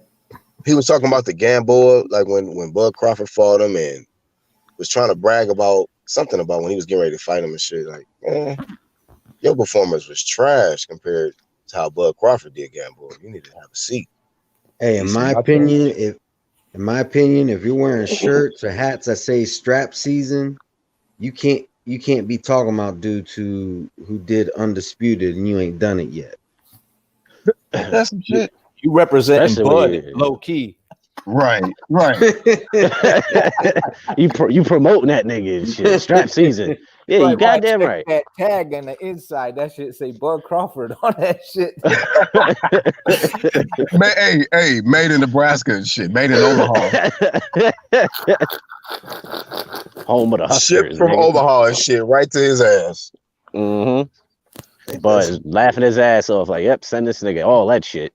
Hashtag Huskies. All day. Core Huskers ass, nigga. He said that was my favorite saying. T-Bud is sitting on the dock of the bay waiting to beat the hell out of somebody. Man, you're a dog, man. The boat's going right by him. Don't look left. Don't look left. Just act like you don't even see him there with that belt gleaming. Tunnel escape route. Man, these niggas is full of shit. And then I was arguing with some dumbass nigga. This nigga said the shit. He said the stupidest shit in the fucking world. Nigga said Undisputed goes through fucking Tank. I wanted to slap the shit out this stupid ass motherfucker. He was like, yeah, he holds the WB. Yeah, yo, I swear to God, I can't make this shit up. The nigga was like, and he's really trying to argue with me. Laughing in the background. Sporting events. Like, and he's really trying to argue with me. I'm like, all right, well, Haney's. I'm thinking he's gonna. I'm like, all right, it goes through Haney, but I left it at that. And he was like, yeah, but Tank holds the WBA. I was like, nigga, that's your argument. Like, he holds the regular. Stupid. T.O. holds the super. You know, there's a difference, right? He was like, I was like, conversation's over, man. Leave me the fuck alone. He the super champ at 130. He the super champ at 130. That he ain't never going to defend. That he ain't. So he might as well toss that shit. All right. But the WBA. We're gonna see if the WBA will strip him of it because they ain't stripped Canelo. So we'll see how long Gervonta can hold on to that 130 without defending. Oh, he ain't defending that shit. That shit is a struggle. I just want to see if the WBA gonna strip him or not. If they're gonna let him ride. Oh, they need to strip him because if they think he's gonna fucking. I feel sorry for all the contenders that's ranked in the 160 division at the WBA. Like, why are you even in there? Why are you even there? Yo, that's like the nigga who holds that shit in in the heavyweight division, fucking Manuel Charr shit. Like, when's the last time you seen this nigga fight? He holds one of them belts. Shit, boy. Like, yo, this nigga ain't fighting like 2 years. If you don't want to get if you're not trying to get no smoke in, go just sign up with the WBA, man. Shit, you just be in limbo between number 1, number 2, and number 10. Y'all can fight each other. I've been number 2 for 2 years.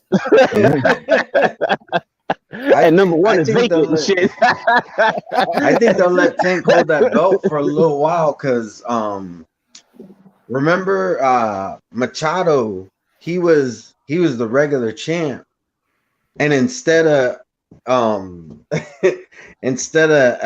elevating him, they went ahead and just made Tank the WBA super champ. And he was like, wait a minute. I had the belt. Why wasn't I elevated? That's a fact, man. That's a good point that you guys are both making. It, you know, Charles D was like, and that number 1 be vacant, and then number 1's empty. Then like 12 jumps to number 1 and shit. And it's like, what the fuck did this dude do? And it's like, right. Hey, motherfucker was employee of the month at the factory. Nigga was taking it in the ass and shit by the president of WBA. Like, fuck it. Yeah. Some backhand money and shit. Man. And then don't worry about it. I got you. Fanboys like, but he was ranked number 1 though. It's like, right. Like, oh man. Yeah, man. That's Tony what I said. Go ahead. He said you don't have to defend the WBA Super. It doesn't have mandatories. Like, what kind of admirable shit is that? A champ that goes after a belt where he don't have to defend. You might as well just be franchise, right? It sounds like franchise. Yeah. Franchise says no mandatories except, you get an easy pass and shit. You pick who the fuck you want. Mm-hmm. You pick and choose. I don't know where they do that at. I mean, I know where they do it at, WBC, but shit. Yeah. I pick and choose promotions. Yeah. And what was the problem with that, the zone contract? I didn't see any problem with anything that was going down until my man said, "Well, like I'm gonna fight Yildirim." Then they were like, "Nah." He was like, "Oh, we gotta go to court." Man, the fuck? He got that big ass contract. They need to make that bread. You can't keep fighting. Charles getting intercepted. Yep. Hey, but I was sitting here thinking, man, I might be wrong about this, but they might fuck around and make De La Hoya uphold that contract. He gonna have to fight some people. Like, you think they're gonna make De La Hoya come out? They like Canelo. They like Canelo gone, but your ass, you got a contract to fulfill. You gotta fight. Go get in here and fight somebody. You gotta fight Khabib or some shit. You right. Yeah, motherfucker still gotta hold up that contract. Golden Boy signed a contract with the Zone. Canelo got released. The Golden Boy must uphold his contract. You're gonna have to drop the 135 and fight your Ryan. You're gonna have to fight Ryan. Oh, prize fight. Teofimo Lopez versus Oscar. Sugar Booger Promotions. Yeah, man. I think De La Hoya got to get in the trenches, man. He got some money to pay. Yeah, man, that shit ain't over. They like, nah, it's still. Yeah, you right. You got up on just because you lost them. You're gonna have to fill that space. Hey, man, De La Hoya. I've been hearing rumors surfacing talking about De La Hoya talking about coming back. I'm like, this might be why you coming back. Yeah. This might be it because. But what weight does he come back at? He come back and fight Martinez, or he gonna fight Julio Cesar Chavez Jr. Watch. He gonna come back. That's why his ass was trying to come back to fight Charlo, nigga. He knew he was dead. Fishnets versus Stiletto. Oh hell no. Hell no. Hey, he might actually have a chance against Chavez Jr. Hey, but Chavez been active, and he been walking in them damn high wedges and shit. So nigga, his calves is on fleek. Although De La Hoya been in suits and sitting down a lot. If they put his ass in there against Berlanga, he's gonna get eaten by the fucking monster. Ooh, man, come on, dog. He got too many other fights. That's just one. The one he could do that on his last fight of this contract. Berlanga gonna put that man in the bag. And Berlanga don't like him. Really don't like him. Like he don't like Oscar. Oh, he don't like Chavez. Oh, I was he can't stand that motherfucker for I don't know what reason. That'll be an easy cash grab for money. Maybe his purse and his shoes don't match. I don't know why I don't like the nigga, but he hate that motherfucker. He hate that nigga with a passion. Well, that ain't. Who knows? Maybe there's that Puerto Rico versus Mexico rivalry. Who knows? Maybe Chavez usually the shit out of one of his heroes. It's usually Puerto Rico and the Dominican Republic and shit. Them motherfuckers be and fuck him. Chavez. But I'm saying in boxing though, it's Puerto Rico and Mexico. But I know what you're saying. It seems like they all beef with each other. They can't stand each other and shit. Oh, you Mexican? You Puerto Rican, motherfucker. Like it's like one's better than the other and shit. Hey, this is the cool down, man. Hey, thank y'all for coming on, man. Y'all can give whatever little last thoughts y'all want, man. We just had to fire it up for the early one and get Charles on because we know Charles about to be sleeping in an hour and a half. Nah, nigga, I ain't even been doing that shit. I've been up. I've been up like a motherfucker. Well, you about to eat then. One of the two. Oh, I did. Had some grits, some turkey bacon. Turkey bacon. You know a nigga don't please playing. You in New York, nigga, but you eat like a South motherfucker, bro. You goddamn right, nigga. They know how to eat. Right. I'm a greedy motherfucker. Right. Rocket be talking shit talking about they country dumb, but they got some country eating, nigga. Some good ass eating in the South. You damn right. Damn good barbecue. If I knew how to fish, I'd fish right now. I thought you did know how to fish, though. Hell no, nigga, I don't know how to fish. You just said it. I'm from the city, nigga. I don't know what I'm supposed to do. Just throw the shit in the water, hope to catch some shit, nigga. I don't be fishing. I'm from LA, and I knew that. Well, shit, we have beaches and shit. y'all got water. Y'all even like fish.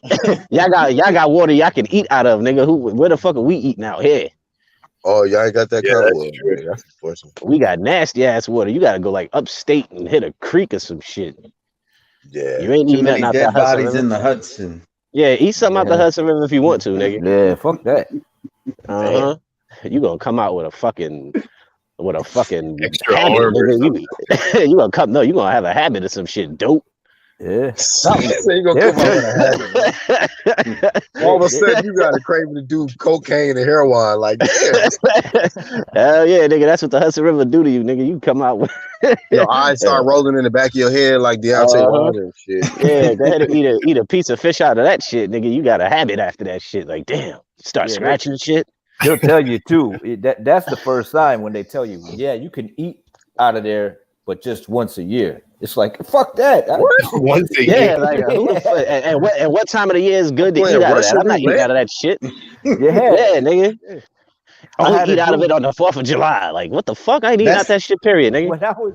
That's like someone saying you could eat an ounce of shit and it won't kill you. It's like, but why would I want to do that? Right. I remember my man from Elmira, he was like, when I was living in Syracuse, he was like, "Oh man, I found this great spot at this lake. Blah blah blah blah. Nobody's ever there." And I'm like, "Word, where?" So he brought me there. I'm like, "Yo, this Onondaga Lake, man." He was like, "Yeah, man. You know how many fish I catch here?" I'm like, "You ain't eating them shits, is you? This is the second most polluted lake in the world, man." I'm like, oh, no, that's why ain't nobody here, motherfucker. They're working on cleaning this motherfucker up for years, man.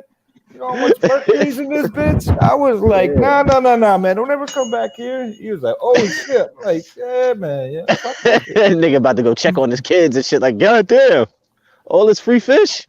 We about to die. Yeah, I thought we were driving by the lake. He pulled over and shit. And I'm like, oh, maybe you want to make a stop. This motherfucker was like right here. I'm like, what? Oh, like nigga, they thought you had to take a piss, nigga. This is where we fishing. Hey, Charles, Ronald said you ain't live life until you fish, bro. Yeah, man, you gotta get to that fish life, man. Yeah, listen, Ronald, you come fish at the Hudson River, you eat it, and you let me know how that tastes. No, okay, so just do it for the sport, though. Yeah, I gotta go out of town, nigga. I gotta go like anywhere the Hudson River ain't connected. Jersey don't count. Unless I go to South Jersey. That's something different.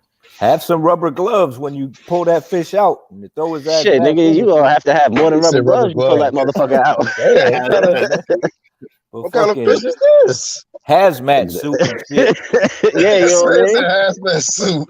You goddamn right, nigga. Walking in, fishing at that lake with the big ass orange suit on, nigga. The fuck, man. Walking up with foggy goggles and shit, sounding like Darth Vader and shit, like with a mask on. Like fuck that shit, man. Like niggas looking at you like you about to jump in that bitch. Like, yo, you going deep sea dive? No, nah, nigga. I'm just trying to catch fish, nigga. I ain't trying to catch what's around this motherfucker. Like I ain't dirty ass river. He's like, I'm trying to catch fish without catching corona and shit. Shit, you catch it more than corona. I'm telling you, that river filthy. Damn, told me that savage. He said, did they take his high heels? They talking about when Chavez Jr. house got broken into. They probably did. Man. His house got what? His house got broken into. They stole some money, man. A lot. Didn't he get robbed after a fight too? Yeah. Some chick took Chavez? Yeah, he took his upfront money and shit, all his money.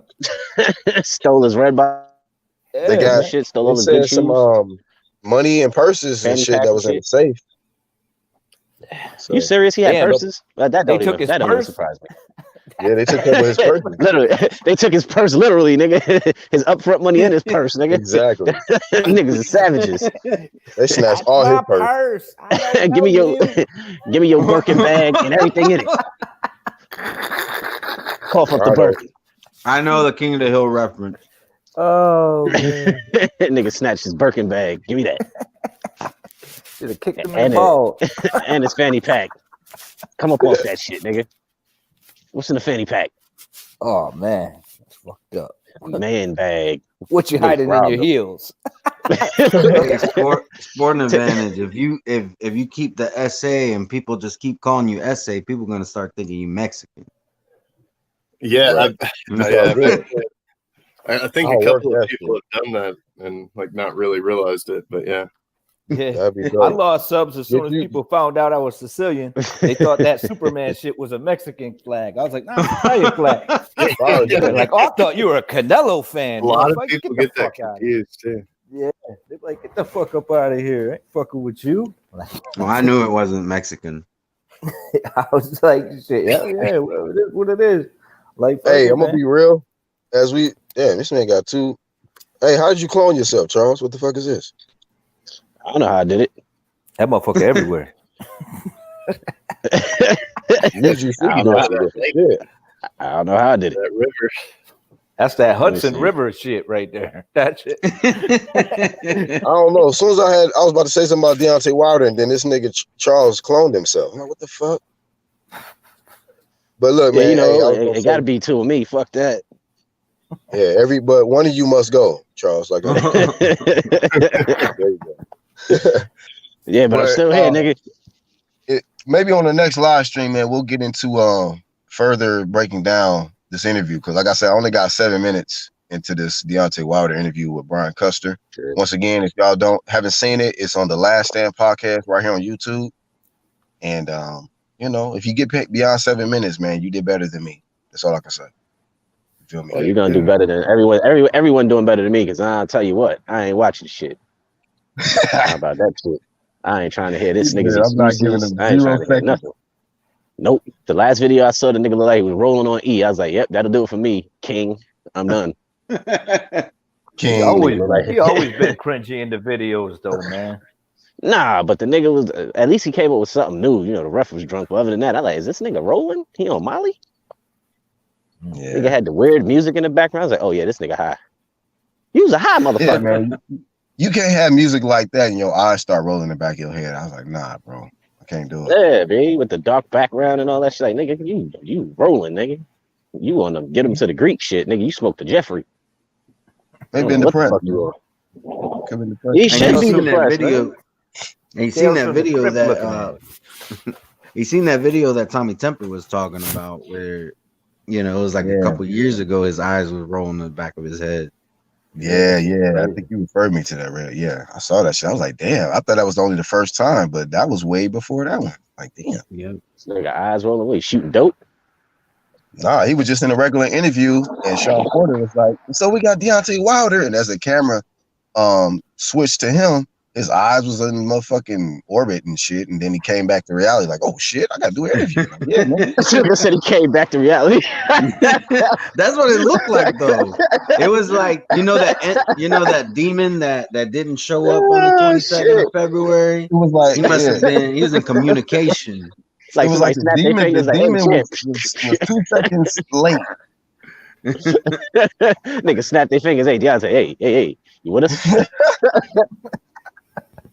Oh yeah, I forgot. My bad. I was at the lunch. What happened? Like the fuck? Right. I ain't watching that bullshit video, man. If he's still co-signing this goofy shit, I'm definitely not watching this shit. Hey Charles, I'll find it. I'll put it in find it again. I'll put it back in the hangout. Yeah. Nigga, let me see this shit and I see something. I'm all over that shit.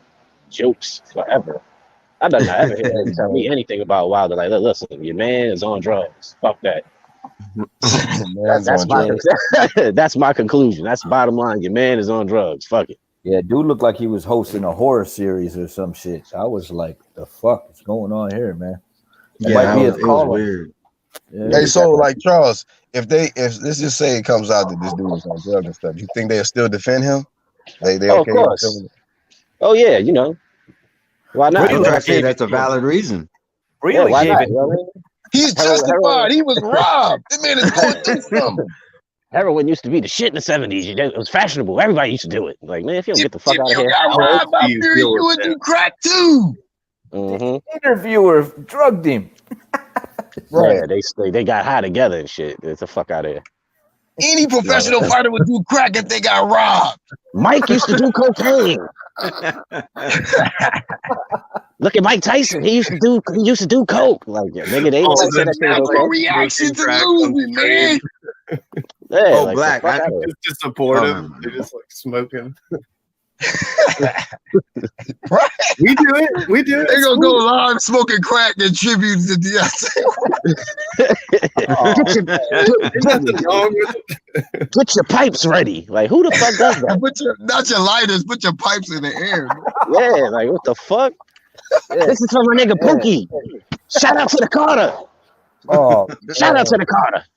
They're gonna be like, this Friday we're gonna have a global ecstasy gathering. Go live. Yeah. Stay tuned for that. Yeah, the nigga be rolling, son. Stay tuned to the exclusive light show we got popping after the interview. Cause you know them niggas be on that. Niggas be loving light shows and shit on that Molly. Niggas be sitting there looking at glow sticks and shit. Niggas sitting in a dark room while everybody twirling sticks on some weirdo shit. You imagine that? A bunch of people gather together. Motherfucker eyes rolling in the back of the head, screaming "Bomb Squad!" With a bunch of glow sticks swirling in the air. Get your glow sticks, like man. You got these motherfucking zombies walking down the street. Bomb Squad. How long is this Brian Custer interview? You said you got 7 minutes in. It's an hour and some change, family. Whoa, hell no, nigga. You serious? Hour and some change for sure. I can't watch this nigga talk for more than what's the longest interview I ever seen this nigga in? Whatever was on PBC channel. I ain't no hour.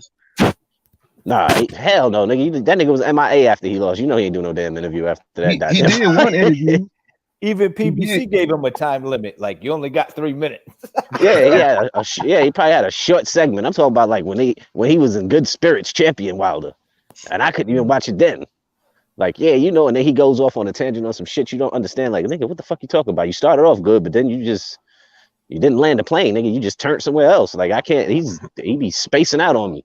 It's like all of his press conference. It's like it kind of starts good, and then he just like, where are you going? He veers off and shit. Like, he talking shit to Fury, and then all of a sudden he calling him Big Mama. I was like, yep, change the channel. Boop. Don't know where this is going. But he lost me at Big Mama. Like, yep, I'll come back when Fury's talking, when I think he's talking. Right. When he said, no, he lost me when he said 6 foot inch nails. I was like, oh no, he gonna lose. Wait, what'd he say? He said, I got 6 foot inch nails and my big hammer from Alabama. I said, what?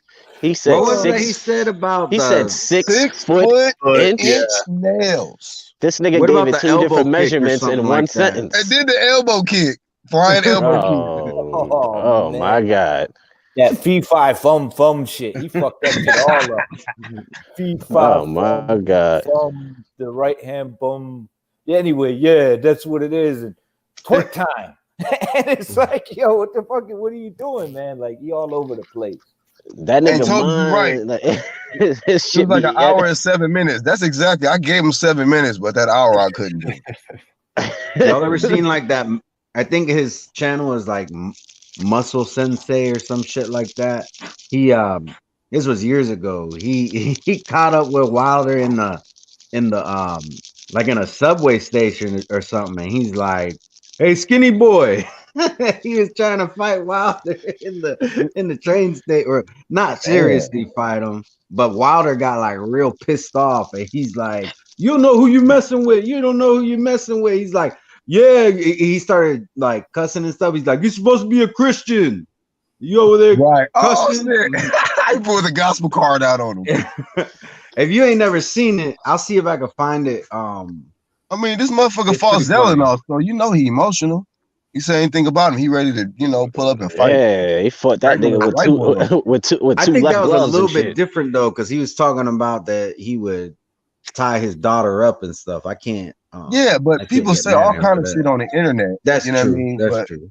I mean, that dude get SSI checks, man.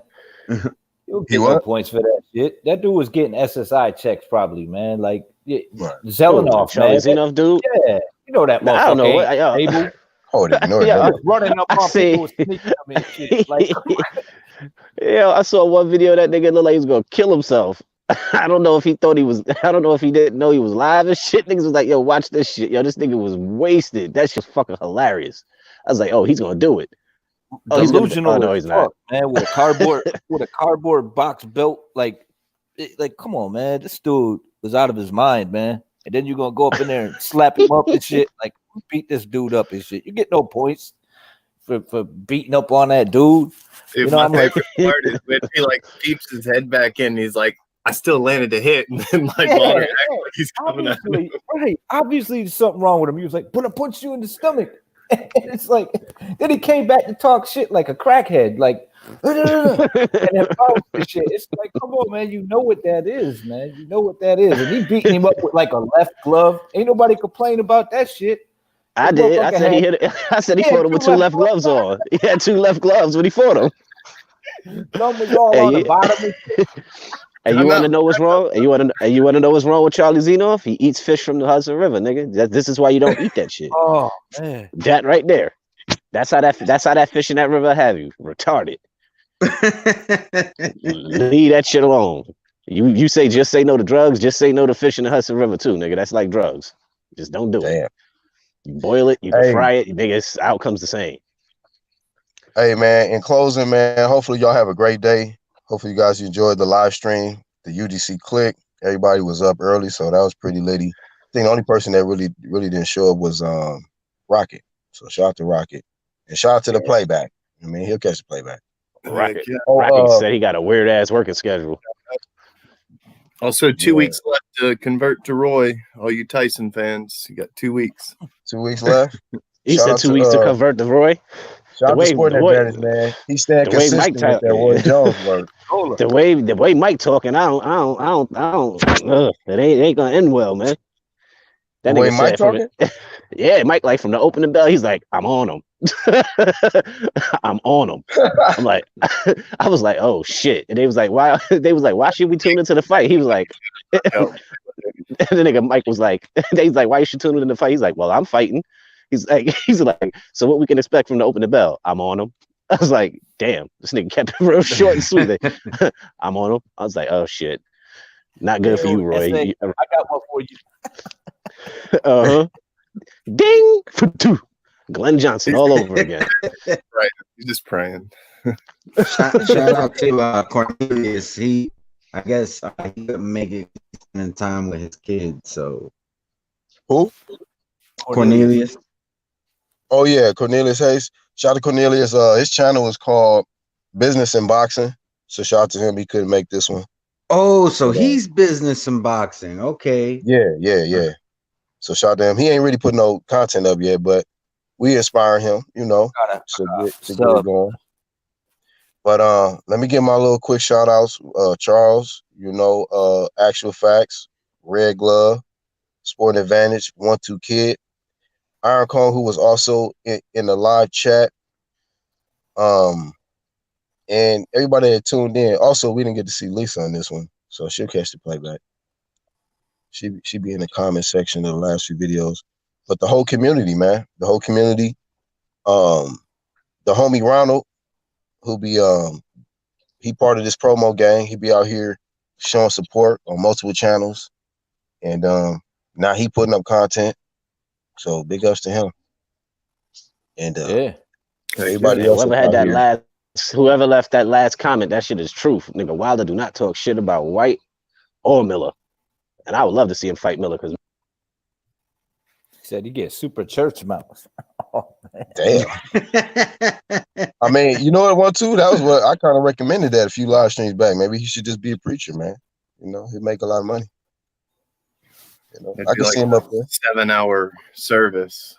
Ruffalo Wilder. Be nine offerings and shit throughout the whole show. Like, damn, bro, we're gonna pass the offering plate again. Oh man, this is just taking advantage of people.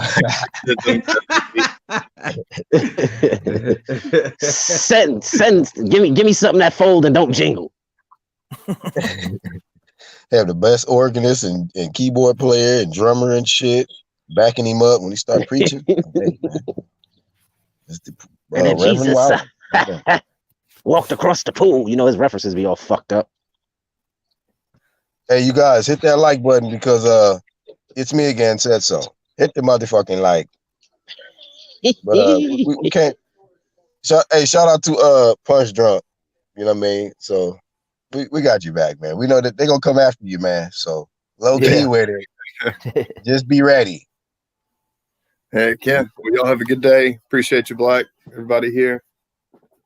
As always, SA, aka Sporting Advantage. Thanks for having me, Black, man. Joe came on. Always. Charles D.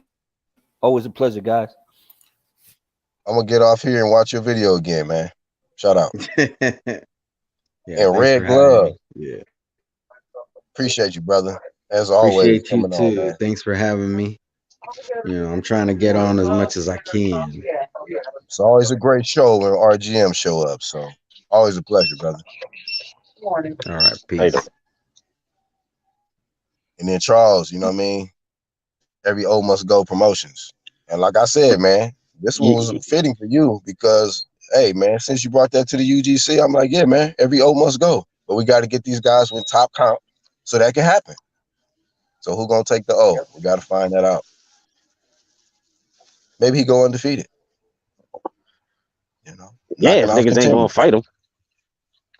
Yeah, maybe. That's all he can do right now. That's all he can do. Fight who he can fight. And once again, shout out to Wayne Heney who came in late. Playback. That's all we got for this one. Appreciate you, Charles, and everybody that tuned in. We out here.